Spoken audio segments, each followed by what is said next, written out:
मैं advocate Firoz Shaikh north central Lok Sabha से मैंने नॉमिनेशन फ़ाइल किया है और नॉर्थ सेंट्रल से मेजर कंटेंडर्स यहाँ पे कांग्रेस की वर्षा गायकवाड़ है। वर्षा गायकवाड़ जी के साथ साथ एडवोकेट उज्ज्वल निकम जिन्होंने बीजेपी से फॉर्म भरना है। मैं अपना थोड़ा सा इंट्रोडक्शन देना चाहूँगा।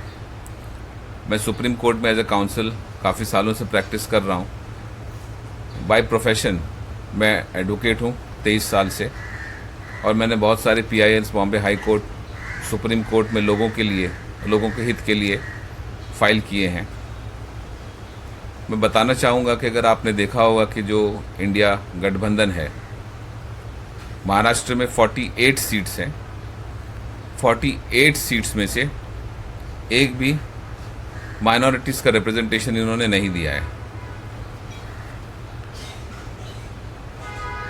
इंडिया गठबंधन का बोलना ये है कि अब की बार PDA सरकार, PD यानी पिछला, D दलित, A से अल्पसंख्यक।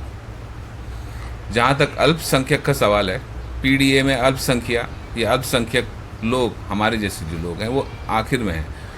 तो अगर आखिर वाली सीट पे आपने हमको बैठा के बाहर ढकेल दिया है, यानी 48 सीट्स में से आपको 3-4 करोड़ पॉपुलेशन जो हमारी यहाँ पे है महाराष्ट्र में, आपको 8 या 10 कैंडिडेट्स नहीं मिले जो हमारी कम्युनिटी या माइनॉरिटीज़ का रिप्रेजेंटेशन कर पाएँ। अगर रिप्रेजेंटेशन नहीं होगा तो पार्लियामेंट में हम लॉ किस तरह से बनाएंगे या किस तरह से हम प्रमोट कर पाएंगे जो माइनॉरिटीज़ के हित में है, जो कॉन्स्टिट्यूशन ऑफ इंडिया प्रोवाइड करता है कि हर एक इंसान, हर एक community as per it's requirement, उसको फ्रीडम है कि वो अपने तरह से अपने रिलीजन के लोगों का, अपने कम्युनिटी का प्रोफेस कर पाए। आप देखोगे कि हर पार्टियां जो है माइनॉरिटीज़ के ऊपर एक्सपेरिमेंट करती है, उनके ऊपर पॉलिटिक्स करती है ऑल अक्रॉस इंडिया। लेकिन जब रिप्रेजेंटेशन की बारी आती है तो माइनॉरिटीज़ का आपको वोट चाहिए, माइनॉरिटीज़ का आपको डोनेशन चाहिए, माइनॉरिटीज़ के काम करने वाले के लिए आपको वर्कर चाहिए, वॉलंटियर्स चाहिए। बट आपको माइनॉरिटीज़ के नेता नहीं चाहिए, माइनॉरिटीज़ के लीडर्स नहीं चाहिए। यानी आपको माइनॉरिटीज़ के वोट चाहिए और माइनॉरिटीज़ नहीं चाहिए। तो ये जो थिंकिंग है इंडिया गठबंधन की, ये सीरियसली एंटी पीपल है या लोगों के हित में नहीं है।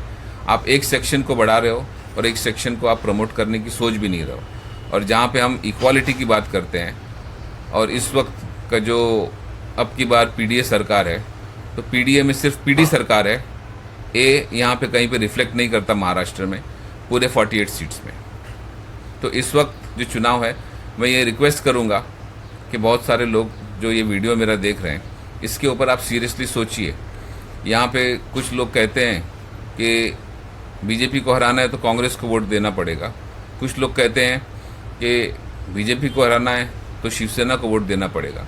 आपने अगर नोट किया होगा तो शिवसेना जब असेंबली में उद्धव जी आए, उन्होंने बहुत काम किया कोरोना के टाइम पे। हमारे साथ सुषमा मौर्य जी ने भी बहुत ज़्यादा काम किया कोरोना के टाइम पे। तो उनका कहना था कि हम 30 साल सत्ता से बाहर रहे और हम लोगों ने माइनॉरिटीज़ के साथ जो तालमेल नहीं बना पाए वो बनाएंगे। तो शिवसेना ने एक सीट माइनॉरिटीज़ को नहीं दी, ना कांग्रेस ने एक सीट दी, ना पूरे इंडिया गठबंधन में एक भी माइनॉरिटीज़ की सीट है। तो इस सब चीज़ों को आपको सोचना होगा और इसके बाद ये डिसाइड करना होगा कि अब की बार PDA सरकार में A का क्या इम्पोर्टेंस है। इसलिए मैं आपसे ये गुजारिश करता हूँ कि आप बराबर से सोचिए।